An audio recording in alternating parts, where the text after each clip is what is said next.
Viewers আসসালামু আলাইকুম। গুপ্তবিদ্যা সন্ধান ইউটিউব চ্যানেলে সবাইকে সুস্বাগতম। তো আজকে আপনাদের মাঝে একটা বিদ্যা দিব। এটা হলো যুবতী কন্যা সাধনা। তো এই সাধনাটির মাধ্যমে আপনারা সমস্ত রকম কাজ করতে পারবেন এবং মানুষকে জিনভূত দেখাতে পারবেন এবং যে কোনো জায়গায় অদৃশ্য হয়ে যেতে পারবেন, যে কোনো কুফরি কালাম করতে পারবেন, হাজিরা দেখতে পারবেন, ভালো মন্দ সকল কাজ আপনারা করতে পারবেন। তো সাধনাটা আপনাদের প্রথম থেকে আমি বলে দিই। অনেকে পরী দেখতে চায় যে আসলে পরী দেখতে কেমন হয়, কি রকম হয়।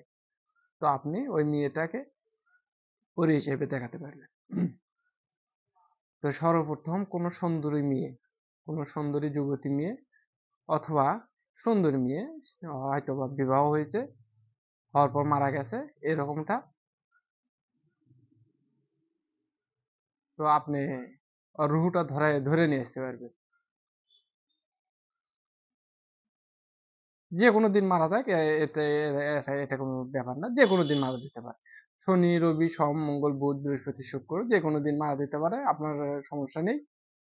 তো সেক্ষেত্রে শনিবার মঙ্গলবারের দিন মারা গেলে ভালো হয়। অমাবস্যা পূর্ণিমাতে মারা গেলে একটু সুবিধা হয়।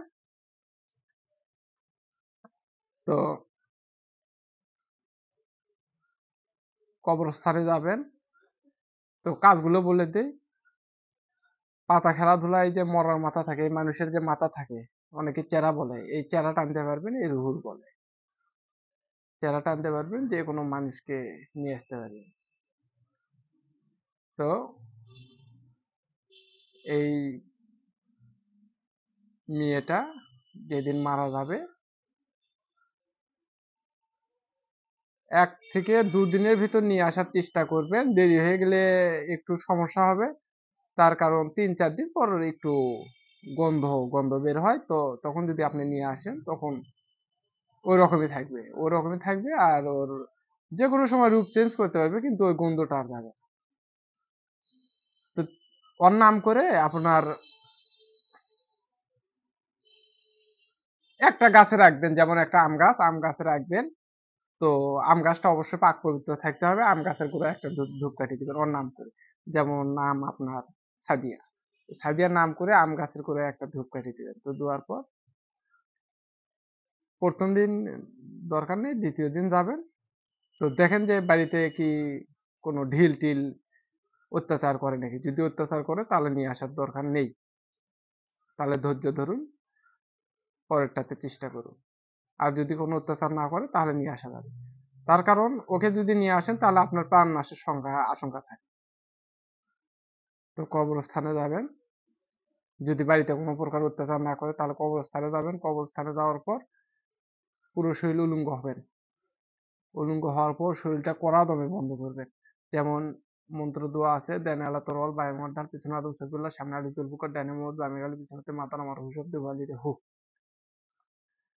তো এটা পাঠ করবেন 7 বার। আয়াতুল কুরসি পাঠ করবেন 7 বার। ব্যাস, আপনার শরীর বন্ধ হয়ে গেল। আপনার শরীর বন্ধ হয়ে গেল, আপনার আর কোনো টেনশন নেই। সাথে করে একজন নেবেন, ওর শরীরও উলঙ্গ হবে। এইটা যদি কবর হয় তাহলে 100 গজ দূরে আপনারা কাপড় চোপড় রেখে দিবেন। দেওয়ার পর কবরের কাছে যাবেন, যাওয়ার পর ধারালো একটা ছুরি নেবেন। এগুলো গুরু বিদ্যা মন্ত্র, এগুলো কবর খুঁড়তে হয় না, কিছু করতে হয় না। তো মন্ত্রটা আপনাদের বলে দেই। বিসমিল্লাহ কটকট কুঞ্জিকট, উমুকের রুহু জীবিত কর, অথবা উমুকক জীবিত কর। বিসমিল্লাহ কটকট কুঞ্জিকট, উমুকক জীবিত কর। এরকম করে যখন আপনারা 50 বার 100 বার বলবেন, ঠাস করে উঠে যাবে, ওর শরীরটা উঠে যাবে। উঠে যাওয়ার পর মাথার চুলের মুঠি ধরে, এই যে পিছনে এই জায়গা আছে, এই জায়গা, এই বরাবর কোপ দিবেন। আর মাথাটা আপনার হাতে চলে আসবে। তো মাথাটা হাতে চলে আসবে, কবরে ঝড় তুফান বিভিন্ন কিছু শুরু হয়ে যাবে। ঝড় উঠবে, তুফান উঠবে, ঝড় বৃষ্টি শুরু হয়ে যাবে। এতে ভয় পাওয়ার কোনো কারণ নেই। ভয় পাওয়ার কোনো কারণ নেই, আপনাদের কিছু হবে না। তো পাশে একটা গামছা রাখবেন, 5 হাত 10 হাত দূরে একটা গামছা রাখবেন। টপ টপ করে রক্ত পড়তে থাকবে। তো ওই গামছাটা ওই গামছাটাতে ওই মাথাটা পেঁচাই দিবেন অথবা একটা পলিথিনে রাখতে পারেন। রাখার পর ওই মাথাটা আপনারা নিয়ে আসবেন, বাড়িতে নিয়ে আসবেন। নিয়ে আসার পর একটা বড় একটা গামলা হোক অথবা কিছু হোক, দুধ, গামলা না, আপনি বড় কলস অথবা বড় হাড়ি, মাটির হাড়ি, গ্রাম বাংলা ভাষায় পাল্লা বলা হয় হাড়ি, গ্রাম বাংলায় হাড়ি, মাটির হাড়ি। তো ওটা ভর্তি দুধ থাকবে। ওই দুধের ভিতরে মাথাটা আপনারা চোপড়ায় দিবেন। ওই মাথাটা চোপড়ায় দেওয়ার পর 3টা জবা ফুল দিয়ে দিবেন। দেওয়ার পর 1টা মাস ওই হাড়িটা আর আপনারা খুলবেন না।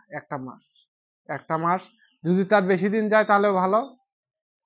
তো 1-1.5 মাস পর আপনারা যখন ওই হাড়িটা খুলবেন, তখন মুখে আগে একটা গামছা বেঁধে নিবেন, না হয় কিছু একটা ইয়ে করে নিবেন ভালো করে। এই মুখটা গন্ধ বের হবে, কিন্তু গন্ধ বের হবে।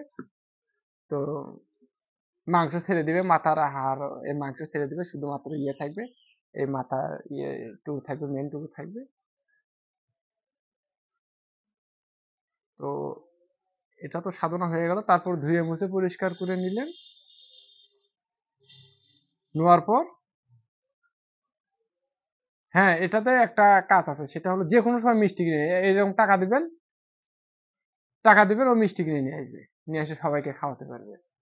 এই সাধনাগুলো এতটা আপনাদেরকে তো আমি অ্যাকুরেট করে সাধনা দিচ্ছি, একদম অরিজিনাল সাধনা। এরকম ভাবে কোনো উস্তাদ দিতে পারেনি, কেউ দিতে পারেনি, আমি দিতেছি আপনাদেরকে। তো ও মিষ্টি কিনে নিয়ে আসবে। বাড়ির আশেপাশে অবশ্যই বট গাছ লাগানোর চেষ্টা করবেন, ফাঁকা জায়গায় বট গাছ লাগানোর চেষ্টা করবেন।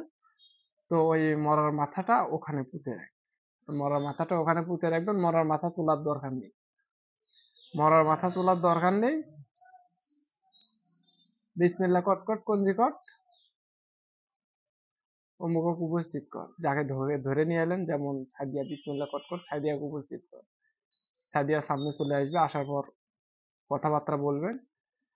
অমুক মেয়ে, অমুকের কাছে নিয়ে যাও, অমুক মেয়ে আমার বাড়িতে নিয়ে আসো, অমুকক মেরে আসো, অমুকক বিছনাগত করে আসো, মিষ্টি কিনে নিয়ে আসো, আমাকে ঢাকায় নিয়ে চলো। এটা হচ্ছে ওই যে ওই পাশে একটা গ্রাম আছে, ওই গ্রামের লোকজনকে ভয় দেখায় আসো। সমস্ত কাজ টোটালি আপনারা করতে পারবেন এই যুবতী কন্যা সাধনা। তো আপনাদেরকে আমি এজাজত দিয়ে দিলাম, আমার কাছে ফোন করে এজাজত চাওয়ার কোনো দরকার নেই। তো আরেকটি কথা আপনাদের বলে দেই, যদি ভয় করেন ওখানে কিন্তু কবরস্থানে চিল্লাচিল্লি শুরু হয়ে যাবে, ঝড় তুফান শুরু হয়ে যাবে, কিন্তু আপনার কিছুই হবে না। এটা এত একটা কড়া বোম, যা বলার বাইরে। তো ভয় পাওয়ার কোনো কারণ নেই, আপনাদেরকে অ্যাকুরেট করে আমি দিয়ে দিলাম, আপনারা করবেন।